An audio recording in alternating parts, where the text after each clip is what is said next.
Do you frequently feel overwhelmed by the amount of work you have to do? Does this stress you out? Do you feel like you are constantly on the verge of burnout? If you answered yes, you may have an issue with boundaries. I'm Dr. Gregory Cohen, otherwise known as Orico. If this content makes you think, consider connecting with me on LinkedIn or subscribing to me on YouTube. It isn't always easy to set boundaries and can stress certain relationships. However, without boundaries, the relationship may be entirely eroded in time. I'm not just talking about personal relationships. This can also adversely affect professional relationships with colleagues or even your employer at large. If you have porous boundaries, you may need to reclaim your autonomy. While on the other hand, if you have rigid boundaries, you may need to relinquish some control.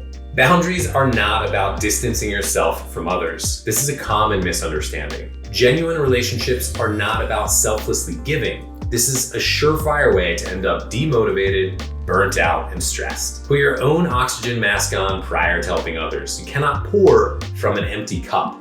Self-care or self-boundaries are the first step to setting boundaries overall. It isn't just saying no to others, it's saying yes to yourself. Boundaries should aim to be receptive to positive influences while blocking out negative ones. You don't want to be entirely drowned out by a lack of boundaries, and you don't want to be isolated by too many boundaries. Communication is essential to boundaries.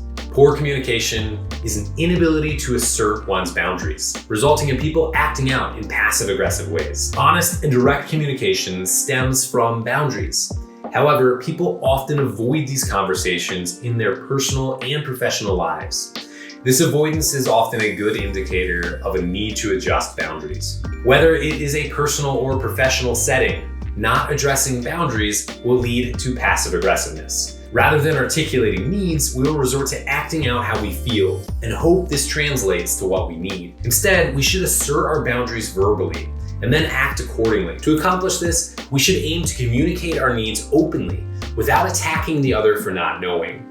During these conversations, we should avoid apologizing and avoid over-explaining. To deal with others' boundary violations, you need to set consequences. Prior to enacting consequences, you should restate your boundaries. As in all cases of behavioral sculpting, people need to be aware of why consequences are occurring in order to change behaviors positively in the future. Get out there and have some conversations around boundaries in whatever domain you think will most benefit you.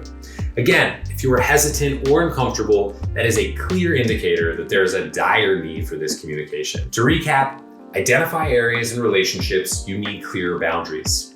Assert your needs to the person as confidently and clearly as possible. Deal maturely with whatever discomfort ensues from setting your boundaries. And then finally, back up your boundaries by restating them or setting consequences as needed. If you're interested in learning more about this topic, check out Set Boundaries, Find Peace, a guide to reclaiming yourself by Nedra Glover Tawwab.